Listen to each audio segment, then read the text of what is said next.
When we're thinking about Christmas and the holiday season, we're always sometimes entwined into the relationship talk as well. Kimberly Moffat from Match.com joins me this morning via Skype to talk about celebrating the holidays at different stages in relationships. Good morning, and thanks for joining me, Kimberly. Good morning. Thanks for having me. So let's get right into it. There are some awkward moments or awkward stages when it comes to relationships and the holidays and Christmas. What are some suggestions, maybe if we start from, if you've just started seeing someone or dating someone, what's the protocol when it comes to Christmas? Right. It can be so confusing, and people are often asking themselves, should I even get them a card? Should I get them a gift? And nothing is more awkward than receiving or giving an over-the-top gift like a necklace or something super expensive and then not giving that same thing in return. So for 0 to 1 month of dating, I mean, you're kind of sort of in a relationship, but you're not really super committed yet.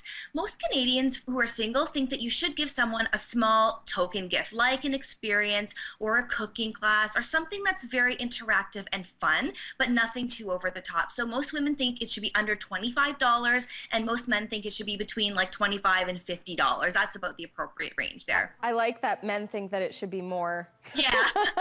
and say we get into a little bit more serious, how do you know when to kind of up the ante on gift giving? Right. So you up the ante, I think it really depends on the stage you're at in your relationship and how you feel about that person. But upping the ante around the holidays usually involves meeting the parents, which is a big step. And there can be a lot of awkwardness around meeting the parents. And but it's good because the holidays actually give you a reason to eliminate that awkwardness and just bring them home.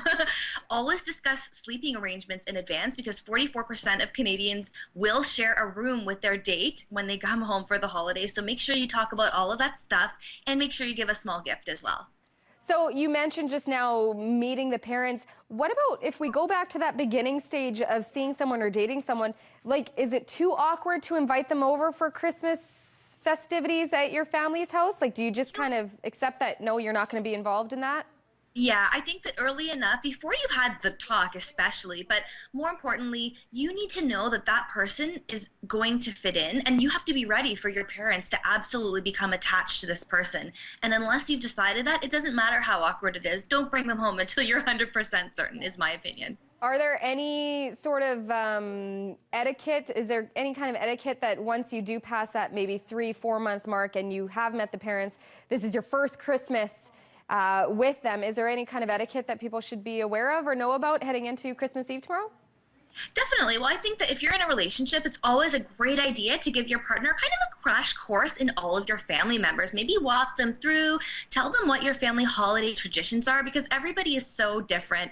And the definition of conflict in any relationship is expecting one thing and then getting another completely different thing. So tell them exactly what to expect, and they'll feel more comfortable in the holidays.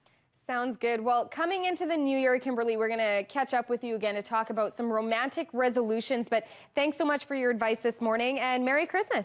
Thanks so much for having me. Bye-bye. Bye.